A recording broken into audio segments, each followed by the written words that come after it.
Vamos abrir as nossas Bíblias no Evangelho segundo Marcos, capítulo 6, a partir do verso de número 30. Diz assim o texto: Retornaram os apóstolos e reuniram-se com Jesus para lhe relatar tudo quanto haviam realizado e ensinado. Então convidou-lhes Jesus: Vinde somente vós comigo para um lugar deserto e descansai um pouco. Pois a multidão dos que chegavam e partiam era tão grande que eles sequer tinham tempo para comer. E saindo de barco foram para um local despovoado. Entretanto, muitos dos que o viram retirar-se, tendo-os reconhecido, saíram correndo a pé de todas as cidades e chegaram lá antes deles. Quando Jesus desceu do barco e observou aquele enorme ajuntamento de pessoas, sentiu compaixão por elas, porquanto eram como ovelhas sem pastor. E sem demora passou a ministrar-lhes muitas orientações. Com o passar das horas, o final da tarde estava chegando, e por isso os discípulos se aproximaram de Jesus e avisaram: Este lugar é deserto e a hora já muito avançada. Despede, pois, a multidão para que possam ir aos campos e povoados vizinhos comprar para si o que comer. Jesus, porém, os instruiu: Provede-lhes vós mesmos de comer. Ao que lhe replicaram: Devemos ir e comprar cerca de 200 denários de pão para dar-lhes de comer. Mas Jesus lhe indaga: Quantos pães tendes? Ide verificar. E tendo-se informado, comunicaram: 5 pães e 2 peixes. Então Jesus determinou-lhes que fizessem com que todo o povo se acomodasse em grupos, reclinados sobre a relva verde do campo. E assim o fizeram, assentando-se em grupos de 100 em 100 e de 50 em 50. Tomando ele os 5 pães e os 2 peixes, elevou os olhos aos céus, rendeu graças e partiu os pães. A seguir os entregou aos seus discípulos para que os servissem ao povo. Da mesma maneira repartiu os 2 peixes entre toda a multidão ali reunida. Todas as pessoas comeram à vontade e ficaram satisfeitas. Os discípulos ainda recolheram 12 cestos repletos de pedaços de pão e de peixe, e foram alimentados 5.000 homens naquele dia. Essa é a palavra do Senhor, meu irmão. E eu gostaria muito que essa manhã ela produzisse consciência na sua alma e no seu coração, e que pudesse depois se desdobrar em atos de justiça e de misericórdia no chão da vida.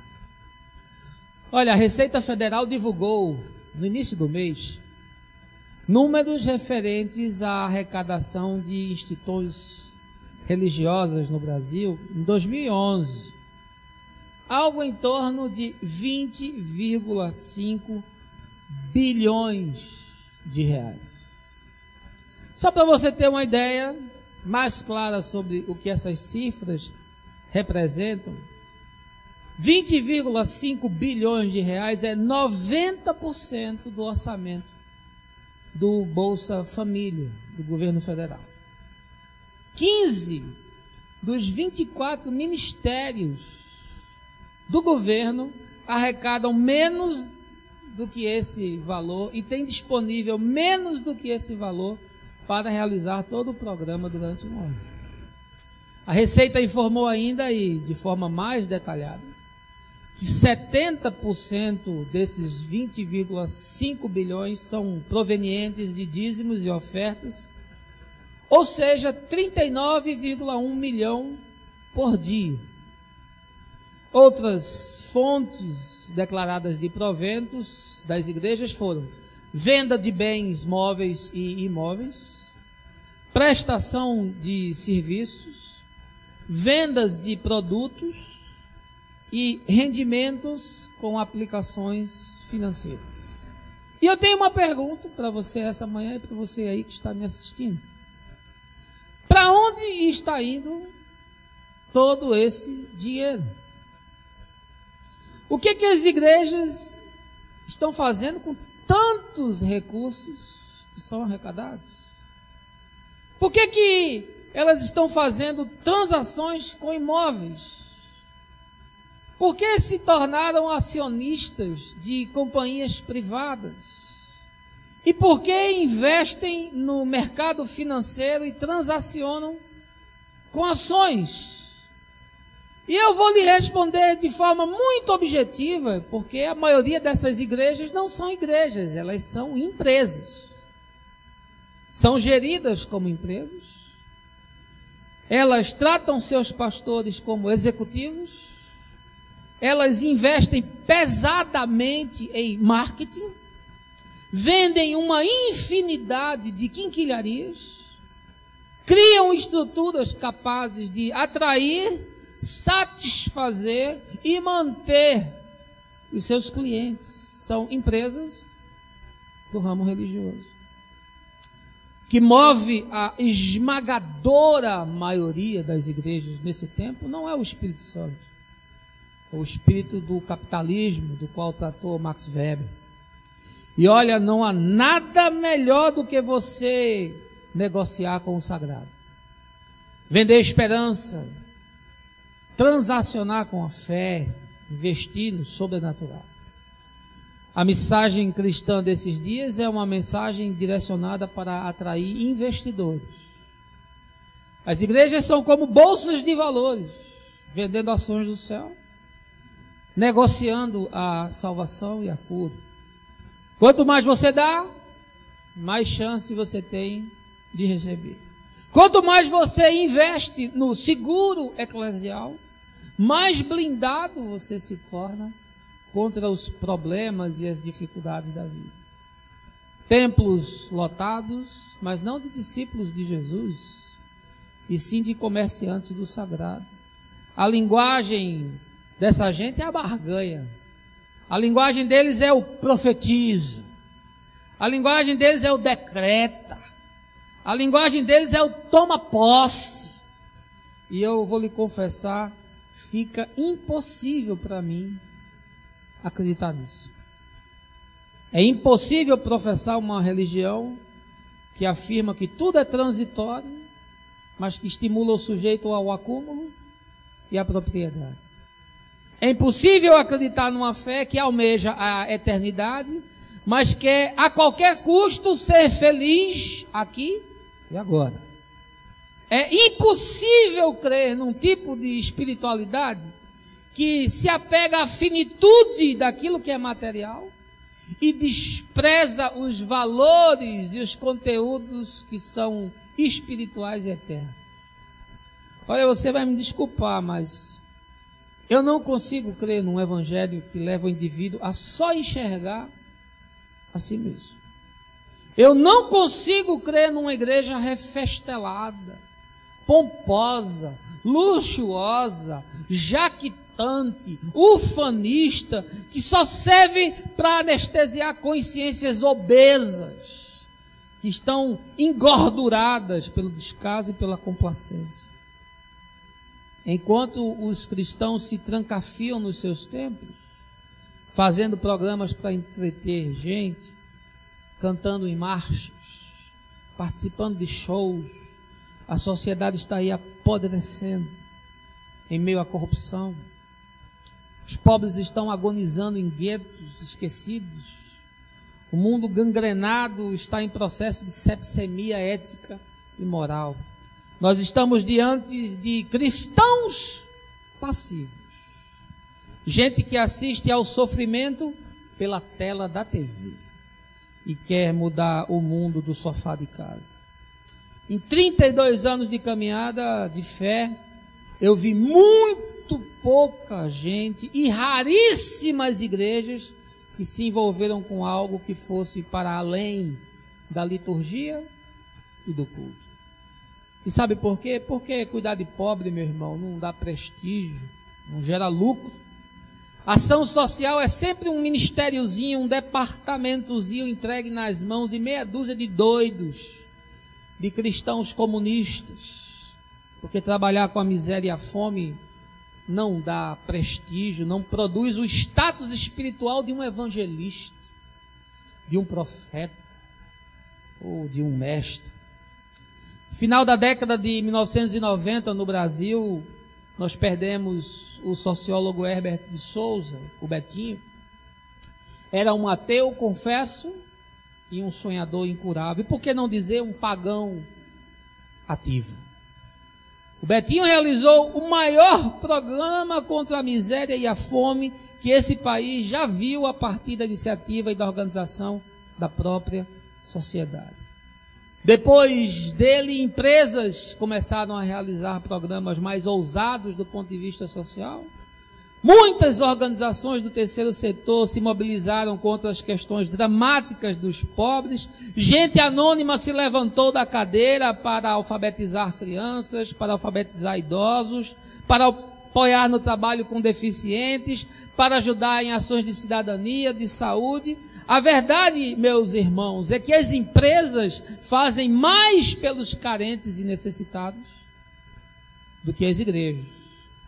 Os pagãos ativos dão um banho de exemplo e desprendimento nos cristãos passivos. E essa manhã, utilizando esse texto forte de Marcos capítulo 6, eu quero trazer esse tema da solidariedade e da ação contra a desigualdade e contra as injustiças aqui para a gente bater um papo reto, papo firme, papo honesto, papo de gente grande, papo de gente madura, mas não quero fazer isso sem convidar você a um momento de oração. Baixa aí a sua cabeça e feche os seus olhos.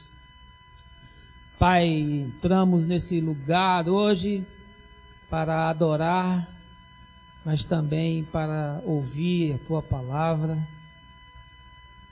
que sonda o íntimo do nosso coração, que prescruta as nossas ideias mais camufladas, que percorre os labirintos da nossa alma inquieta, que vasculha, Senhor, o baú das nossas amarguras, que entra nos depósitos dos nossos egoísmos.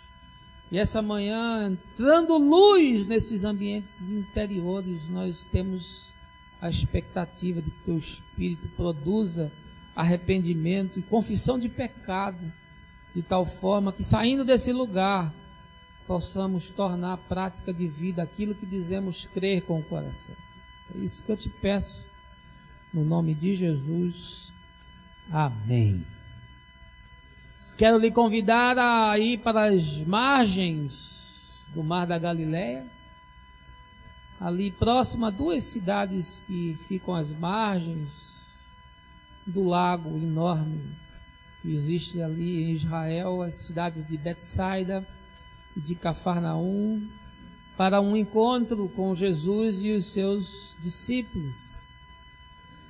Eles haviam, conforme o texto, retornado de uma grande empreitada, que foi aquele envio dos 72 que Jesus fez, comissionando-os para entrarem nas cidades, para anunciarem o Evangelho, para curarem os enfermos, para expulsarem demônios.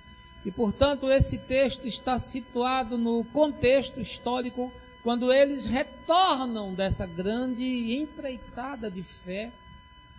E afirma-nos Marco que quando eles chegaram, Jesus disse: olha, vamos para um lugar onde a gente possa descansar um pouco, porque vocês devem estar famintos e sequer estão tendo tempo de comer. Tamanho era o alvoroço que havia se criado naquela região. Pois bem, ainda assim, mesmo entrando num barco e partindo para estarem num local ermo, as pessoas perceberam o movimento. E diz o texto que de todas as cidades ali circunvizinhas, não só de Betsaida, de Cafarnaum, houve um grande movimento e eles previram para onde Jesus e os discípulos se deslocavam e chegaram lá antes mesmo do Senhor.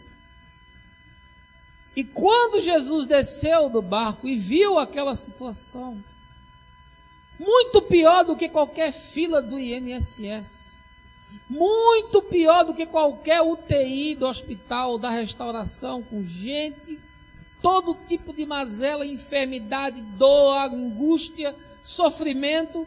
Ele disse: para tudo, porque não dá para fazer de conta que isso não está acontecendo, porque não dá para fazer de conta que eles não estão sofrendo. Eu sei que vocês estão cansados, eu sei que vocês estão fadigados, mas eu quero que vocês observem esse cenário, que vocês se apercebam dessa tela expressionista de Portinari que está diante de vocês, porque é o cenário da fome e da dor.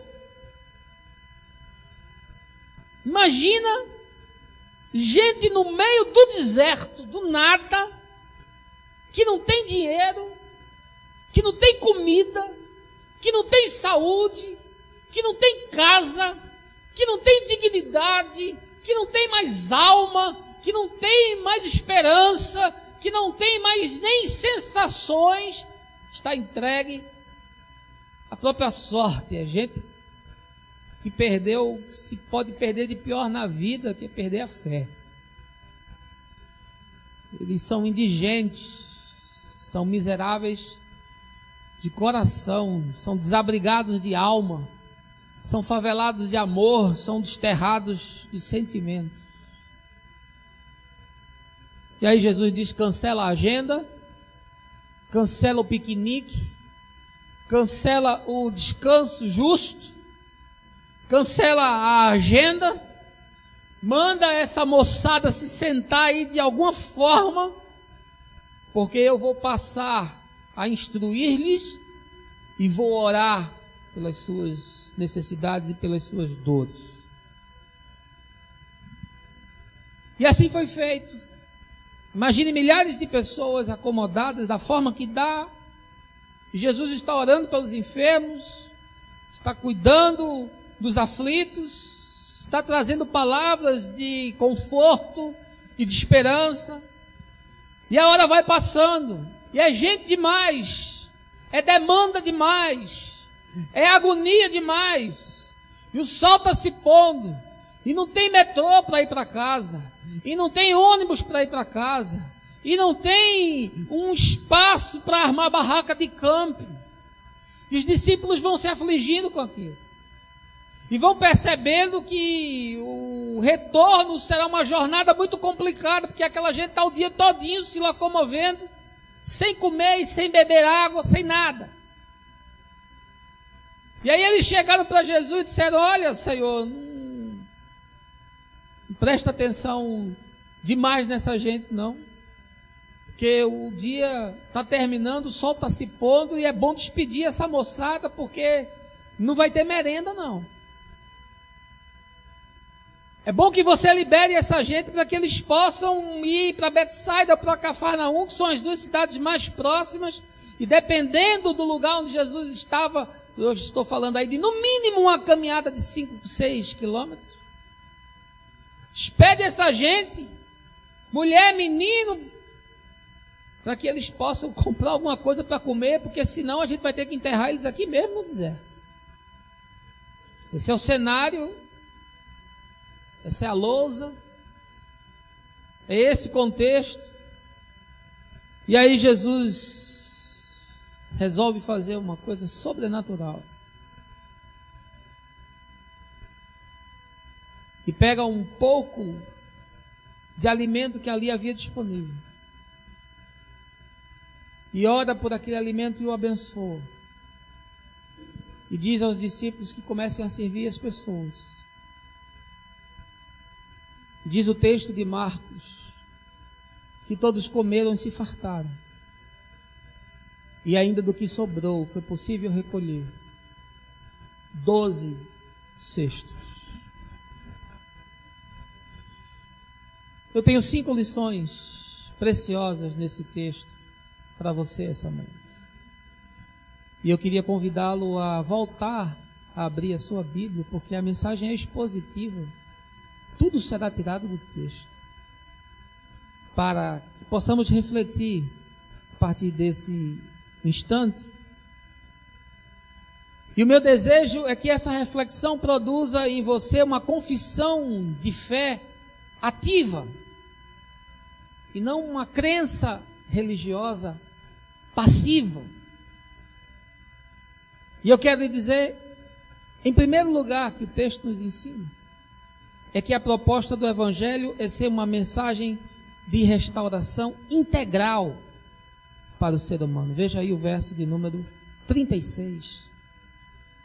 Despede, pois, a multidão, para que possam ir aos campos e povoados vizinhos comprar para si o que comer.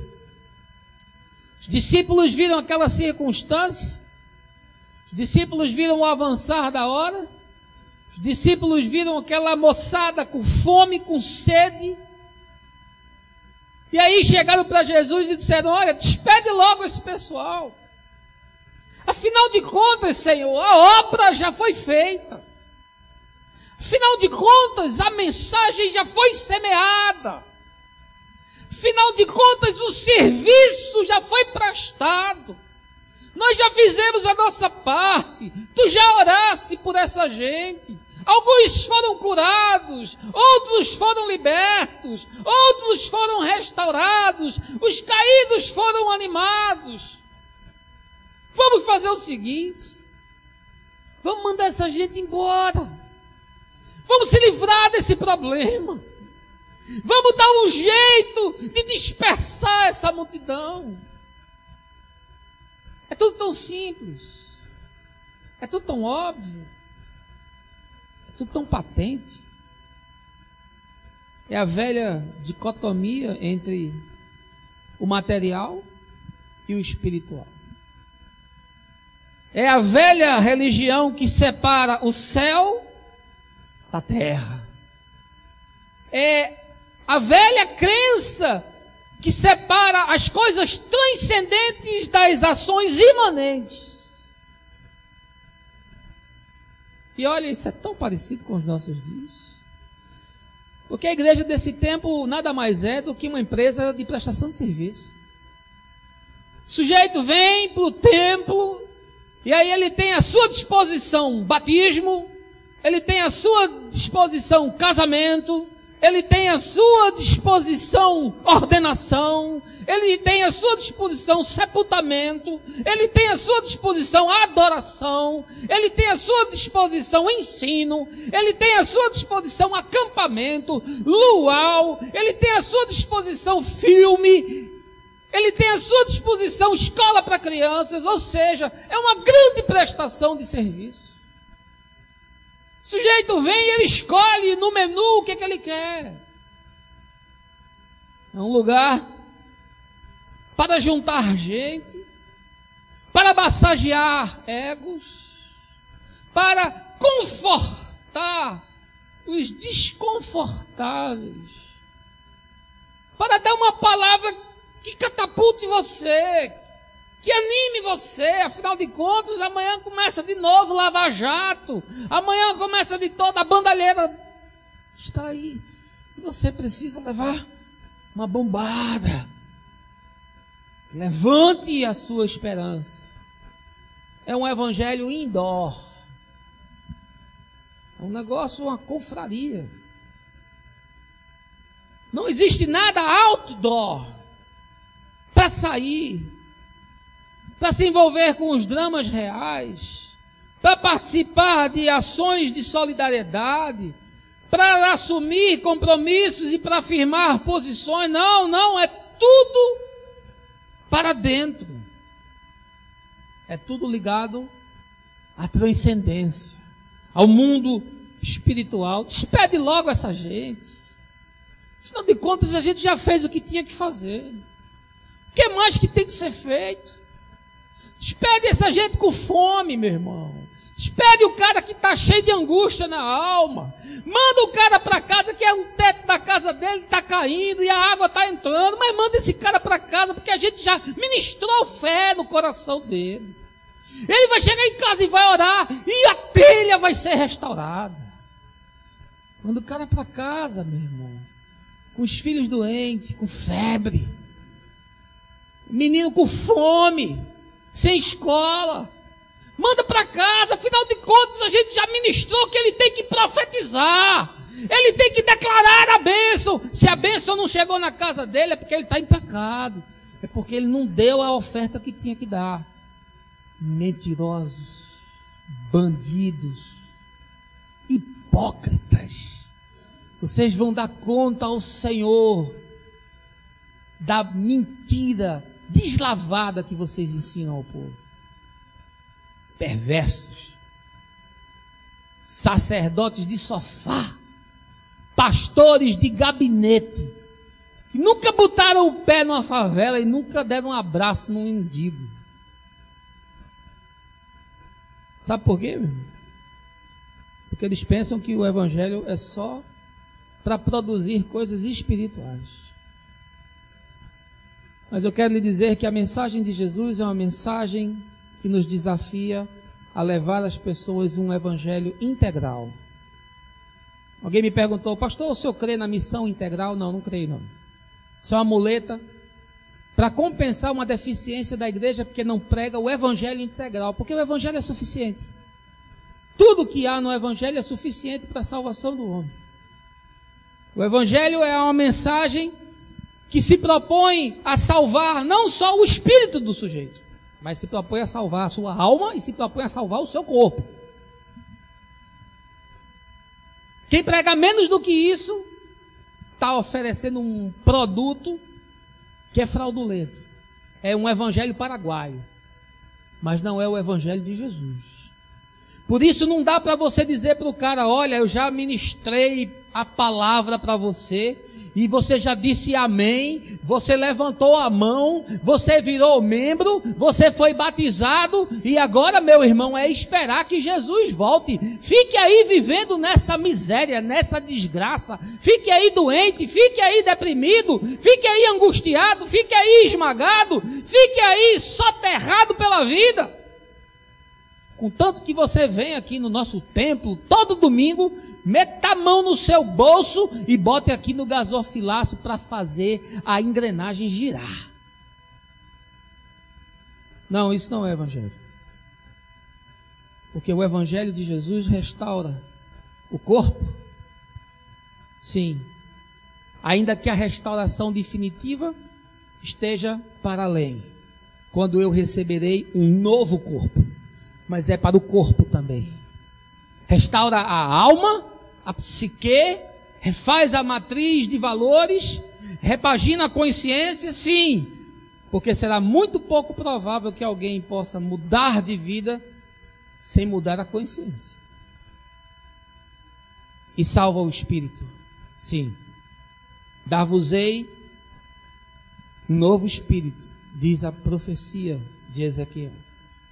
Colocarei dentro de vós o meu espírito, diz o Senhor.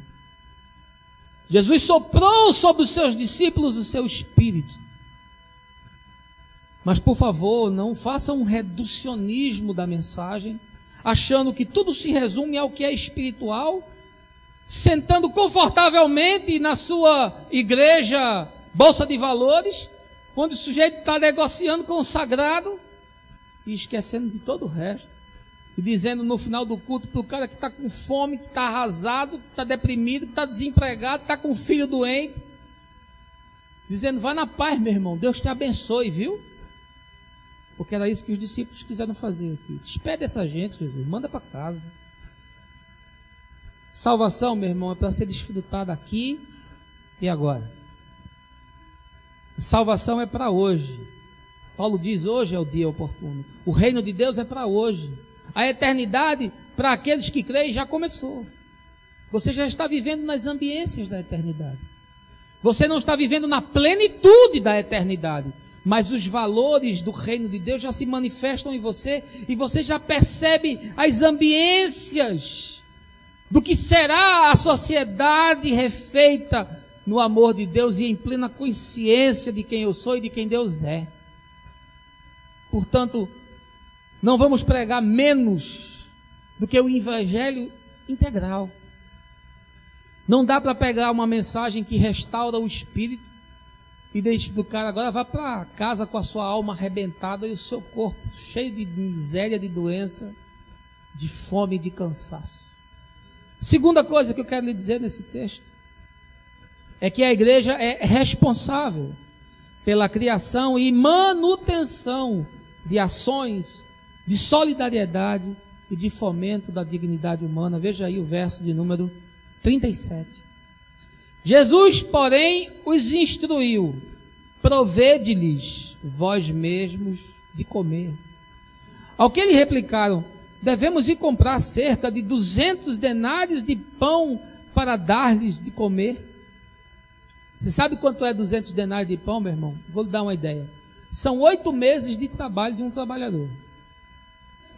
Essa foi a conta que os discípulos fizeram, dizendo para Jesus: olha, para alimentar essa gente, a gente precisaria de 200 denários. Olha, meu irmão, eu quero lhe dizer que a igreja é responsável, não só pela criação, mas pela manutenção de ações de solidariedade. Agora, os empecilhos vão sempre existir. Vai ser a falta de dinheiro, vai ser a falta de estrutura, vai ser a falta de agenda, vai ser a falta de pessoal qualificado, vai ser a falta de pessoal comprometido, vai ser a chuva que caiu, vai ser o espaço que não cabe, vai ser a falta de materiais imprescindíveis. As dificuldades, elas vão sempre existir. Se a gente for esperar o cenário favorável e propício para fazer alguma coisa, sabe quando é que a gente vai fazer? Nunca. Porque sempre vai ter dificuldade, sempre vai ter empecilho, sempre vai ter as intempéries que surgem no caminho. Mas é muito curioso o que Jesus responde. Os caras chegam e dizem: olha, vamos despedir essa gente, porque não tem o que fazer. Não tem como dar de comer a essa multidão. Aí Jesus disse: por que vocês não dão de comer a eles? Olha, meu irmão, eu quero crer que Jesus não era um irresponsável. Eu quero acreditar que Jesus não era um maluco, nem estava doidão nesse dia.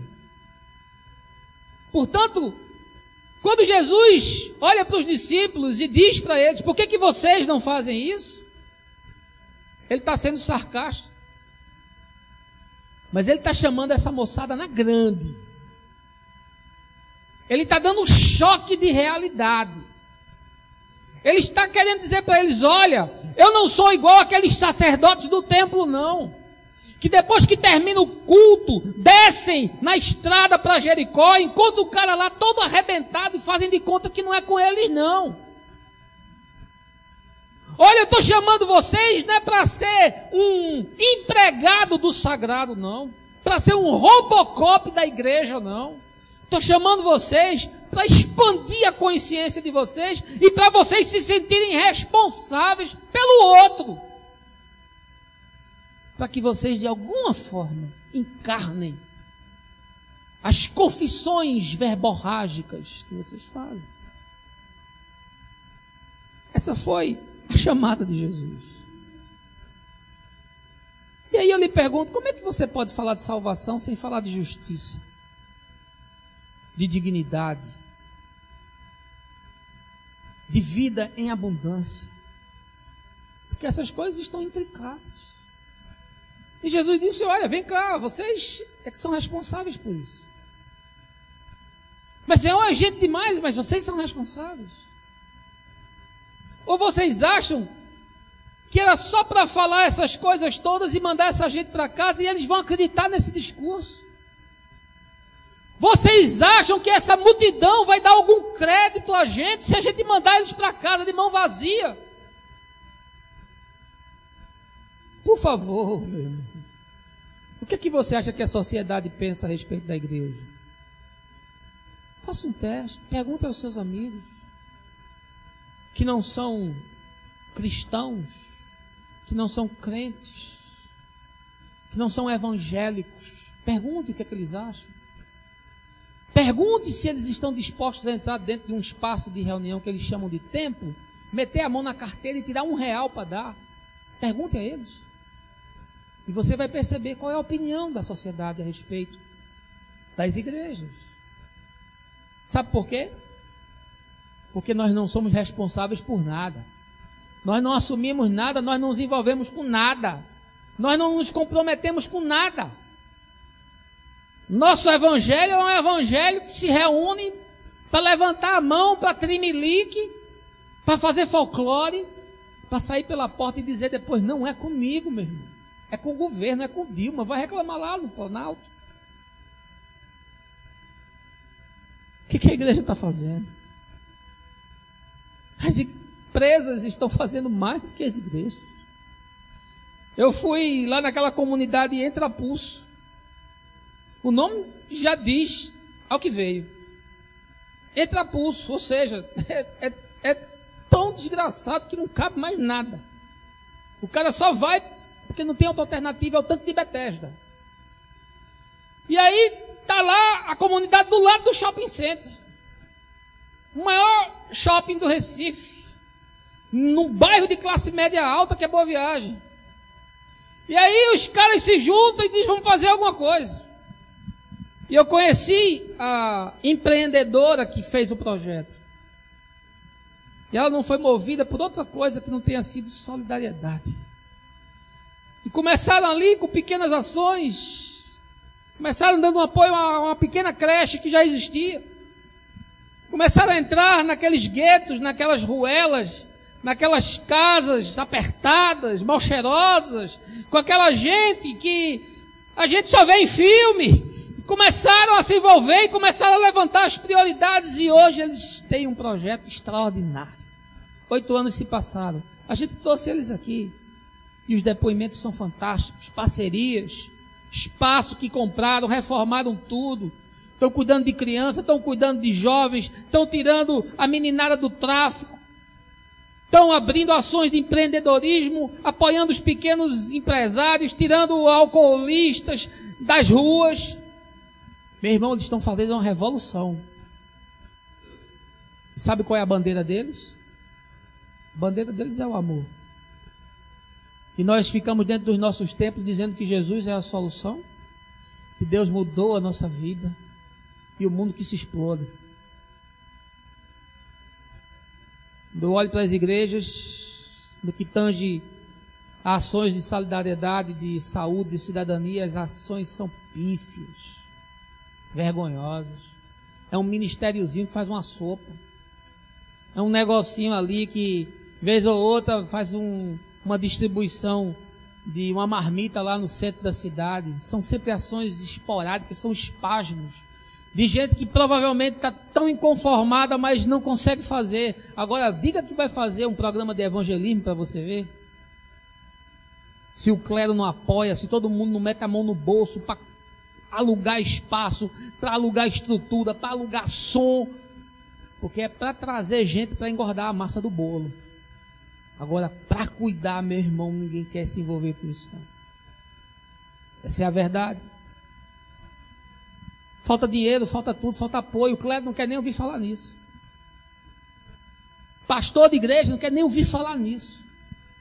Agora chame ele para fazer uma palestra, para participar de um congresso, para você ver se ele não sai correndo. Alguma coisa que promova ele, ou alguma coisa que traga gente para dentro da sua indústria. É uma vergonha. E Jesus disse para os discípulos, vocês é que têm que alimentar eles. Dá-lhes vós mesmos de comer.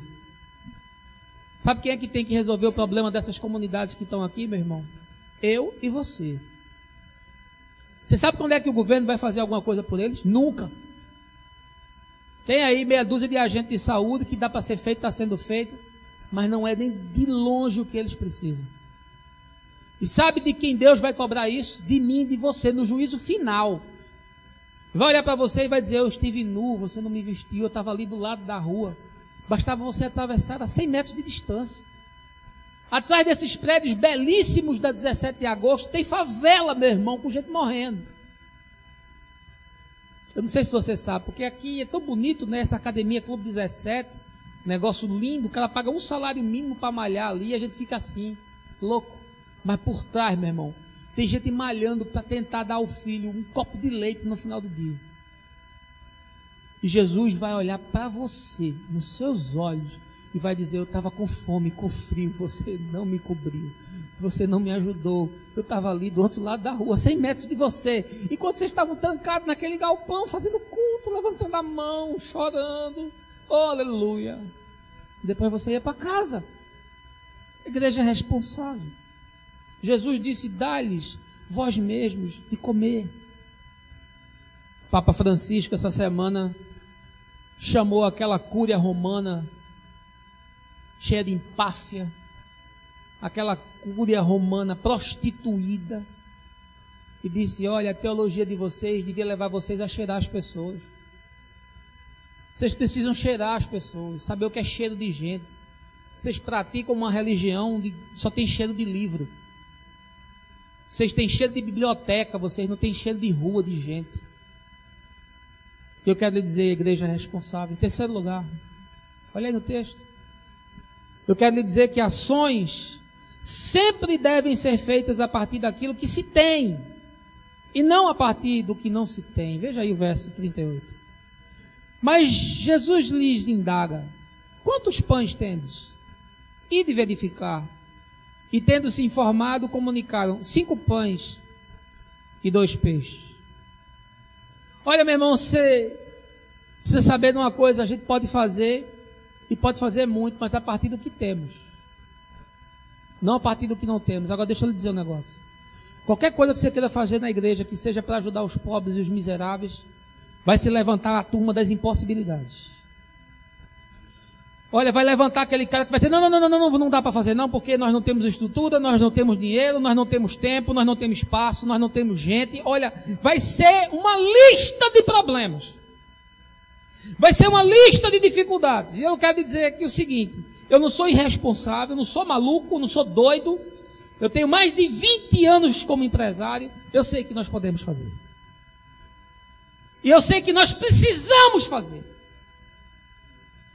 Se nós não temos todas as questões resolvidas, meu irmão, elas vão se resolver no caminho. Até que chegue numa situação de dizer: olha, não dá mais porque o prédio caiu, pronto. Aí a gente vai no meio da rua. Mas por favor, não fique paralisado, olhando para as impossibilidades. Dá a você mesmo de comer, mas Senhor, 200 denários, não tem como, não tem prato, não tem mesa, não tem copo, como é que vai dar a comer essa gente? Sempre vai ter aqueles que ficam olhando para as dificuldades, aquele que diz: não dá para fazer não, porque só tem 10 pessoas que vão fazer. Precisava de quanto, meu irmão? Precisava de 100, mas meu irmão, vamos fazer com 10. Faz com o que dá. Viu, Marcinho? Faz com o que dá. Fez reunião ontem, não veio ninguém para abraçando o bairro. Meu irmão, faz com o que dá. Faz com o que tem. Porque se a gente for esperar que venha, que todo mundo se envolva, não vão fazer nunca. Deixa a moçada pegar ritmo, deixa o trem andar, porque tem gente que não vai sair nunca da cadeira, vai ficar sempre olhando para a montanha, dizendo: é muito alto, é muito grande, é muito difícil. E vai ter meia dúzia que vai dizer: vamos lá, meu irmão, vamos pegar esse crocodilo pelo rabo e vamos matar ele e vamos comer. Quantos espias entraram na terra de Canaã? Muitos. Moisés enviou, foi muita gente.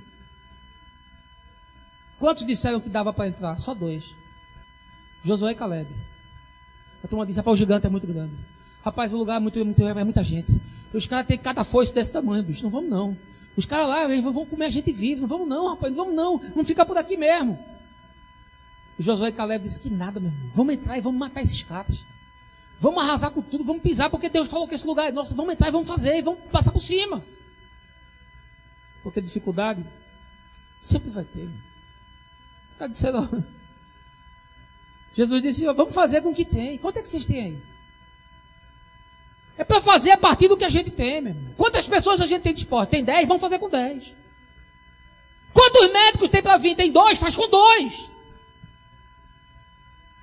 Porque se ficar esperando que haja a estrutura adequada, as pessoas adequadas, o dia adequado, a disponibilidade, não vai fazer nunca. Vamos fazer com o que tem. Porque é a partir do que se tem que se faz. Eu fico achando engraçado gente que quer mudar o mundo sentado em casa com controle remoto, mudando a TV. São os crentes dessa geração. Não se envolve com nada. Jesus disse, o que é que tem aí, meu irmão? O que é que tem nas tuas mãos para mudar? Senhor, só tem aqui 5 pãezinhos e 2 peixinhos. É o que vocês têm? É o que ele tem. Bom, então isso aqui é a matéria-prima para a gente começar. Eu quero lhe perguntar essa manhã, o que é que você tem na sua mão? O que é que você tem na sua mão, meu irmão? O que é que você tem na sua mão que Deus vai fazer uma coisa extraordinária? É com o pouquinho que você tem. Mas eu sou tão fraquinho, Senhor. Senhor, eu sou tão limitado, Senhor. Senhor, eu não sei falar. Jesus já ouviu isso, meu irmão. Essa lenga-lenga Deus já ouviu. Moisés já falou, Davi já falou, um bocado de gente já disse. Não é discurso novo, não. O que é que você tem na sua mão? Vão lá, meu irmão, se mexa aí. Vem ver se alguém tem alguma coisa aí para a gente fazer um milagre. Porque Deus age a partir daquilo que se tem, não é a partir daquilo que não se tem, não. Tem 5 pães e 2 peixes. Não vai dar nem para os 12 aqui. Semana trazer. O que é que você tem na sua mão? Você é empresário, o que é que você tem nas suas mãos?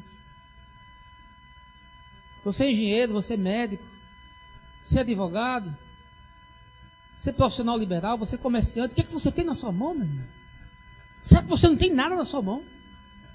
Será que você não tem nada para ser usado e colocar à disposição do reino de Deus? Você é professor, você é funcionário público, você não tem nada nas mãos que você possa trazer. Você possa dizer assim, eu tenho isso aqui, olha, é pouco, mas é o que eu tenho. Porque o pouco com Jesus é muito, meu irmão. Porque o pouco nas mãos do Deus Todo-Poderoso é a matéria-prima do milagre. A gente assistiu aqui a semana passada aquele filme de Giuseppe Moscati, história daquele médico de Nápoles do início do século XX. E eu sei que quem assistiu saiu impactado. Porque nós vimos um homem que pegou a medicina e transformou ela num instrumento de justiça, de fraternidade, de misericórdia, de graça e de esperança. Meu irmão, o que é que você pode fazer com a sua profissão? O que é que você pode fazer com a sua profissão? O que é que você tem na sua mão? Moisés tinha um cajado nas mãos dele. E veja o que Deus fez. Davi tinha uma funda com 5 pedras. E veja o que Deus fez. O que é que você tem na sua mão, meu irmão? Deus pode fazer coisas extraordinárias usando você. Mas você precisa entender que vai ser feito a partir do que se tem, não é do que não se tem. Você precisa levantar e fazer alguma coisa. E tem que começar hoje. Hoje é o dia de começar. Hoje é o dia de começar. Você aí, meu irmão, que está dizendo que o seu grupo tem 5 pessoas. Meu irmão, se mexa, faça alguma coisa. Pare de reclamar que só tem 5. Se você se mexer, amanhã pode ter 500. E nós ficamos teorizando e ficamos esperando a convergência dos planetas para fazer alguma coisa. Faça com o que você tem. Em 4º lugar, eu quero lhe dizer que é preciso planejamento e estratégia. Nem tudo se resolve apenas com oração e com o ensino das Escrituras. Veja aí o verso de número 39. Então Jesus determinou-lhes que fizessem com que todo o povo se acomodasse em grupos reclinados sobre a relva verde do campo, verso 40, e assim o fizeram, assentando-se em grupos de 100 em 100 e de 50 em 50. Ó, meu irmão, vai fazer? Vai. Tem pouca gente? Tem, mas não dá para fazer de forma atabalhoada. Também não é para você sair feito um doido fazendo qualquer coisa, porque aí vai dar problema. Vai fazer? Vai. Então a gente precisa saber que precisamos orar, sim, precisamos orar, mas precisamos de uma estratégia, precisamos nos planejar para fazer o mínimo que podemos fazer, mas da melhor forma possível. Não dava para alimentar cerca de 10 mil pessoas de qualquer forma, porque 5 mil o texto diz que eram os homens, porque só se contavam os homens. Mulher e menino não se contavam. Então eu estou estimando aqui por baixo, que haviam 10 mil pessoas. Só para você ter uma ideia, em Cafarnaum moravam mais ou menos 2.500 pessoas. Então 10 mil pessoas, meu irmão, tinha vindo gente de todo canto, tinha saído gente dentro da terra. Com fome, com sede, com angústia na alma. Era gente que não acabava mais. E aí Jesus disse, ó, não vai dar para alimentar de todo jeito não, não vou sair jogando pão assim não, meu. Manda todo mundo se sentar aí, manda fazer grupo, manda aí arrumar para a gente de alguma forma otimizar isso, porque senão a gente vai passar a madrugada todinha aqui servindo essa gente e eles não vão comer. Vamos fazer alguma organização para que isso possa ser servido. E foi isso que foi feito. Não adianta ter só visão, meu irmão. Ah, eu tenho uma visão de fazer. Que bom, que lindo. Tem gente que tem muita visão. Você senta, tem gente na igreja que tem planos mirabolantes. O cara entende tudo, ele é um teórico da fé. Ele tem uma visão extraordinária, mas ele não faz nada. Ele não materializa nada. Então precisa ter a visão, mas também precisa ter a estratégia. A estratégia é como é que eu faço para chegar na visão. Quais são os passos que têm que ser dados para eu chegar na visão? E sabendo que nem tudo que você quer fazer vai ser possível. Nem tudo que você vai querer fazer vai ser viável. Mas, meu irmão, a gente faz aquilo que é possível. Eu prefiro me programar para fazer 100 e fazer 10, mas fazer do que me programar para fazer 100 e não fazer nada. Portanto, é preciso uma estratégia, A gente está sentando aqui para fazer estratégia.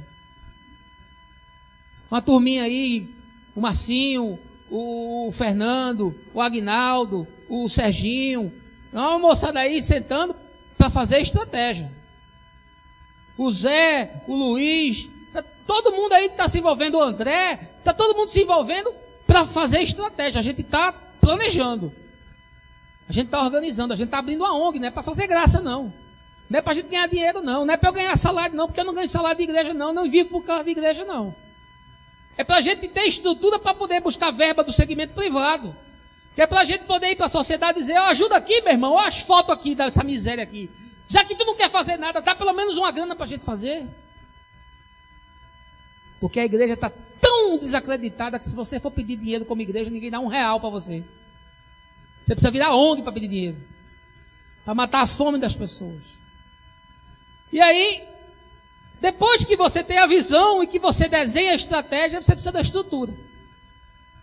Qual é a estrutura para fazer isso? Quantas pessoas precisam? A gente quer transformar aqui esse espaço num grande mutirão de serviço. A gente quer transformar nosso espaço na fábrica de esperança. Mas tem questões estruturais. Aí a chuva está aqui danificando o telhado, tem que mexer nesse telhado aqui. Aí a sala das crianças ali parou de funcionar a semana passada porque caiu água. Tem problemas estruturais? Tem, a gente precisa fazer alguma coisa, precisa, meu irmão. Vamos se mexer? Vamos meter a mão dentro dessa massa?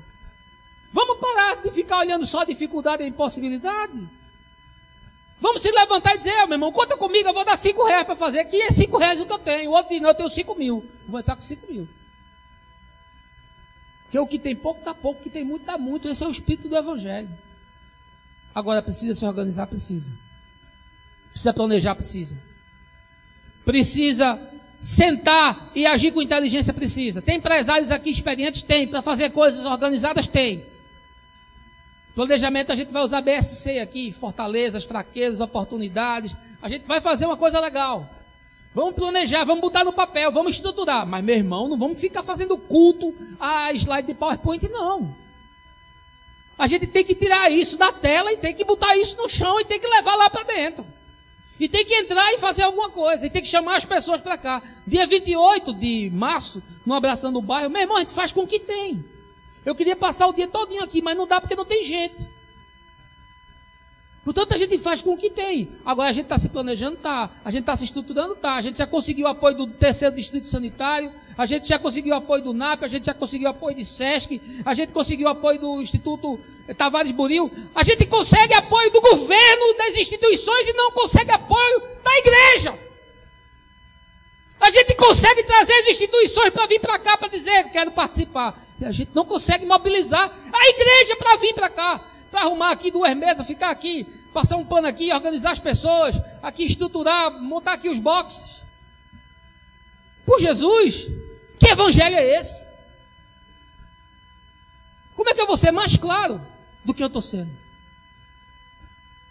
Comece pequeno, depois você avança. Comece pequeno, a gente começa pequeno, depois a gente avança. E você depois vai olhar e vai ver vidas sendo transformadas, vai ver gente sendo curada, vai ver gente sendo liberta, o menino saindo do tráfico. Você vai ver o resultado e você vai dizer: isso é o evangelho. E olha, meu irmão, não tem mensagem mais forte do que o amor. Você pode pregar, você pode ensinar, você pode profetizar, você pode tremer, bater no chão, falar em língua estranha, mas nada se compara a você dar um prato de sopa para o cara, dar um abraço nele e dizer: meu irmão, estou aqui, eu quero de alguma forma ser relevante na sua vida. Jesus alcançou milhares, precisavam comer, e você pode alcançar milhares também. A gente começa com o que tem, e Deus faz o grande milagre da multiplicação. Em último lugar, eu quero dizer que o extraordinário nesse texto é o despertamento de corações e consciências para o serviço solidário e generoso. Veja aí, verso 41. E tomando ele os 5 pães e os 2 peixes, elevou os olhos aos céus, rendeu graças e partiu os pães. A seguir os entregou aos seus discípulos para que os servissem ao povo. Da mesma maneira repartiu os 2 peixes entre toda a multidão ali reunida. Olha, meu irmão, você pensa que para Jesus o milagre era a multiplicação dos pães e dos peixes? Não. Para a gente o milagre está sempre no extraordinário. Para a gente o milagre está sempre no sobrenatural. Mas o grande milagre que aconteceu aqui foi Jesus ter sensibilizado esses homens de que era necessário que eles se envolvessem no serviço solidário e generoso àquelas pessoas. O texto diz que ele rendeu graças e partiu o pão. Sabe o que é isso? É o espiritual e o material. Não dá para que isso ande desassociado. Porque se for só material, vira humanismo.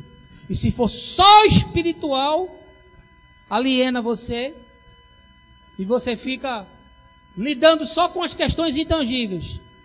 Aí você fica desequilibrado, vira um fanático. Mas se as duas coisas caminharem juntas, há equilíbrio. E aí sim, é o evangelho. Jesus disse: traga aqui os pães. Ele abençoou, deu graças ao Pai, olhou para o céu, mas depois ele partiu o pão, pegou os peixes, deu aos discípulos e disse: agora vocês vão e vocês servem as pessoas. Essa era a grande lição. Esse era o grande milagre. O grande milagre era despertar as pessoas para o serviço. Esse era o extraordinário. Esse era o sobrenatural, muito mais do que multiplicar pão e peixe. Era tocar na consciência daquelas pessoas, aquela consciência letárgica, aquela consciência já adormecida e insensível à dor, que se satisfazia apenas com a pregação, com a imposição de mãos, e depois dizia para o cara: vai, meu irmão, vai para casa agora. Não, agora eles estavam com pão e com peixe e disseram: senta aí que eu vou te alimentar.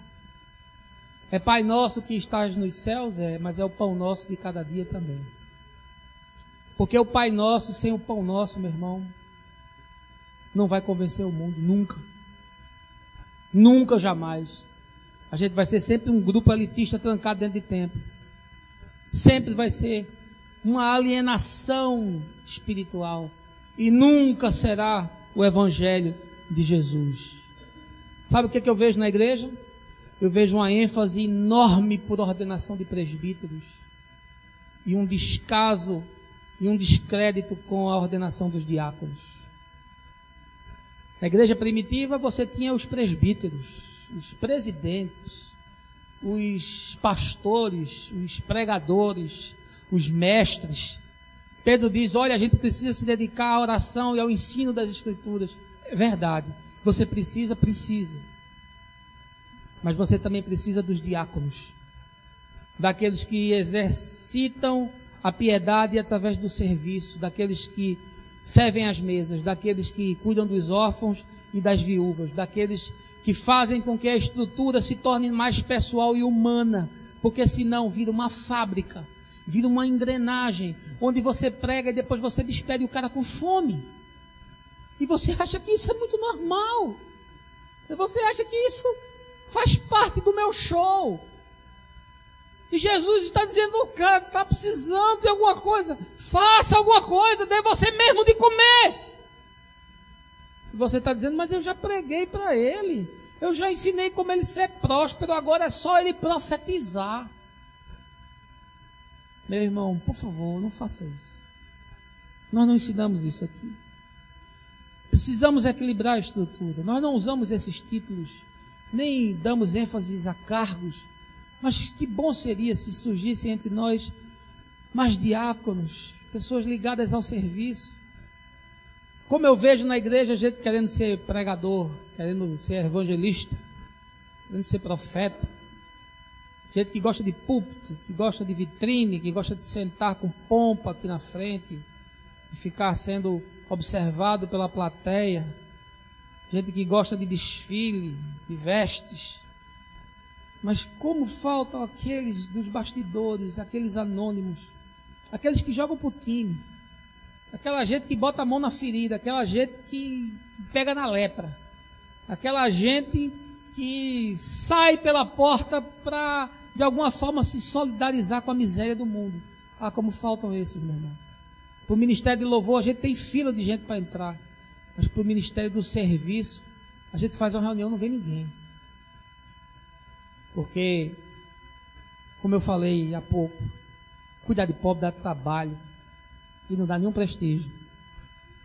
E eu fico pensando, o que é que Deus poderia fazer por seu intermédio? Jesus deu graças, partiu o pão, chegou para os discípulos e disse, agora vocês vão e vocês servem as pessoas. E eu fico pensando, o que é que Deus poderia fazer por seu intermédio? Eu fico pensando, a sua consciência sendo despertada, o quanto poderia ser feito por seu intermédio. O quanto a sua vida poderia ser um canal de bênção, de graça, de misericórdia, de acolhimento, de restauração, de salvação, de cura, de libertação, Deus usando a sua vida. Aí talvez você me diga, mas pastor, eu sou arquiteto. Então, faça projetos de casa popular, meu irmão.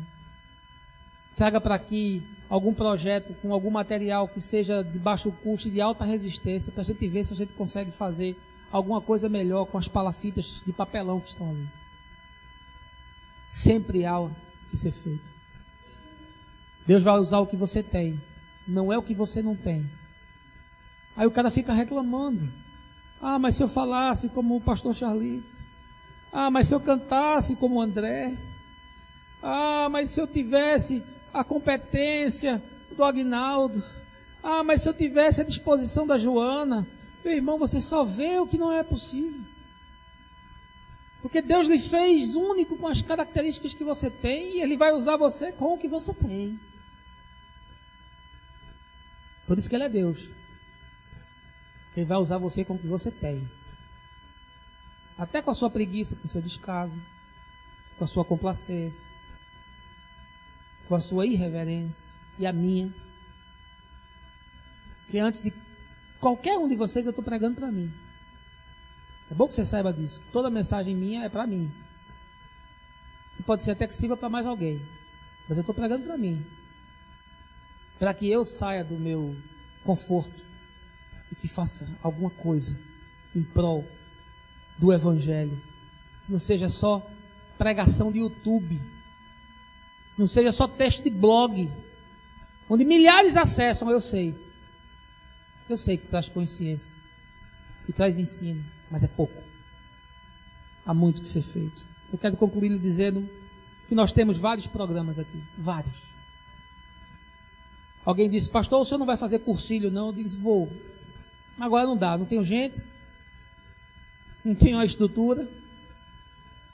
Vou fazer o que eu posso fazer e vou fazer o que dá para fazer. Vamos fazer eventos pequenos, menores, que alcancem pessoas. É o que a gente pode fazer. O espaço está lotado aqui. Que beleza. E olha que faltou muita gente hoje. Se tivesse vindo todo mundo, a gente teria um bom problema, que era arrumar mais cadeira. Mas dia 28, meu irmão, a gente tem uma ação de solidariedade e cidadania aqui. E o Marcinho que está ali e a Joana, fiquem em pé, meus irmãos, por favor. Eles precisam de ajuda. Eles precisam de apoio. Eles precisam que você, que conhece um médico, um cardiologista, um clínico, um pediatra, um ortopedista, um neuro, você convida essa pessoa e diga, olha, passa ali uma manhãzinha ali, 2 horas, passa ali 1h30, passa ali 30 minutos ali, passa 5 receitas, traz 2 amostras grátis aqui para ajudar a gente que está morrendo. Está morrendo. Você pode, porque aí você multiplica os braços deles. A gente está com um projeto de fazer desse espaço aqui um grande salão de jiu-jitsu, de danças, um grande espaço ali com as salas para ensino. A gente quer fazer creche. Estamos no final da abertura da ONG, documentação pronta, diretoria eleita. Tem muito que ser feito. Muito que ser feito. Tem uma turma aí envolvida com o telhado que está com problema de vazamento. O André, o Serginho, o Antônio, o Aguinaldo. Que bom, meu irmão. Quero louvar a Deus pela vida de vocês. Porque vocês estão metendo a mão no bolso para dizer, vamos fazer. Não estão só assistindo e batendo palma, não. Quero honrar e quero louvar a Deus pela vida de vocês. Mas há muito que ser feito. E tem tanta gente que podia ajudar. E o pouquinho que você faz, meu irmão, faz tanta diferença. E o pouquinho que você se envolve faz tanta diferença. E uma granazinha que você ajuda, meu irmão, faz tanta diferença. E você não sabe a luta do que é para pagar isso aqui, não, todo mês. O Zé Vitor sabe. O Zé Vitor pode dar um depoimento para dizer como é que a gente faz aqui, rodando 10 pratos ao mesmo tempo. Você não sabe não, mas ele sabe. E eu quero dizer para você, o pastor não tira R$1 da igreja não. Porque se eu receber salário, isso aqui era inviável. E gasto. Você não tem ideia não. A gente gasta a vida, a gente abre a casa. A gente cuida de pessoas, a gente ora, a gente ensina, a gente se envolve. A gente traz visão, a gente planeja. Mas é preciso que você se envolva. E eu quero lhe dar uma palavra de Deus essa manhã, meu irmão. Não seja um cristão passivo.